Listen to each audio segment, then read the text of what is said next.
about the mysteries is that it's about going into the unknown and having an experience rather than having a book and pen and paper and being like, this is for certain. So it really is a shift in the learning structure.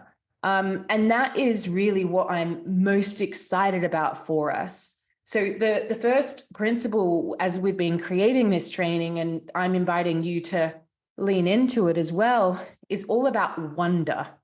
So going into the I wonder rather than I'm certain, like this is the way. Because I think anyone who's drawn to the mysteries, they're likely not at the very beginning of their spiritual journey. I know for me, when I was at the beginning of my journey, I was like, I need to find the answers and thinking like it's a linear path that I need to kind of reach this end destination and find out this stuff and then I'll be enlightened or whatever. The mysteries is really about exploring the unknown, being intrigued by the unknown. And there's a lesson on this in module 2 around really living the question. And so rather than being like, I'm not going to act or I'm not going to do anything until I know the answer, instead flipping it. So it's like, we're going to live the question. When we live the question, we go into actually embodying the sacred so much more because we're having a lived experience rather than just keeping it up here in our head. And what I've been receiving for myself and collectively as well is that it's so important now, particularly that we move from the head, move from kind of just seeing the sacred outside of us as this kind of God in the sky, and rather root it back down and see the sacred that, is there, but it's also in the plants, in the trees, in the stones, and the waters. It's within all beings. It's within the earth itself. It's within the soil itself. When we explore, say, the water module, which I'm so excited for us to explore together, we'll realize, whoa, like if we all were able to just see the sacred in water, we would literally see the sacred in all living things, because all living things are made up of water. Where water is present, life is present. So if we see water as sacred, life is sacred. So so that's the first principle. The second one is it's all about embodiment. So integrating and acting on the calls of our soul. My teachers, both intuitive and creative, taught me that creativity and intuition come from the same place, and both of them are pointless unless we embody them, unless we act on them. I know so many of us have heard the call to be part of some kind of collective change, to really deepen our connection with the sacred.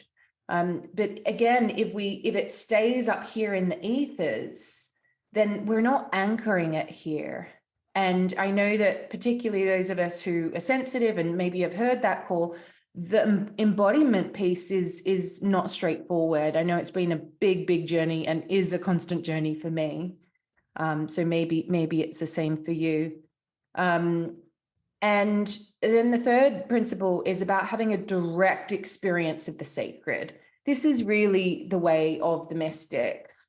So rather than being like, I have to go to this destination, and all like temples and churches and places of worship and stone circles, all of that are absolutely incredible, and it's like, welcome them all. And we can have the direct experience of the sacred any moment of every day.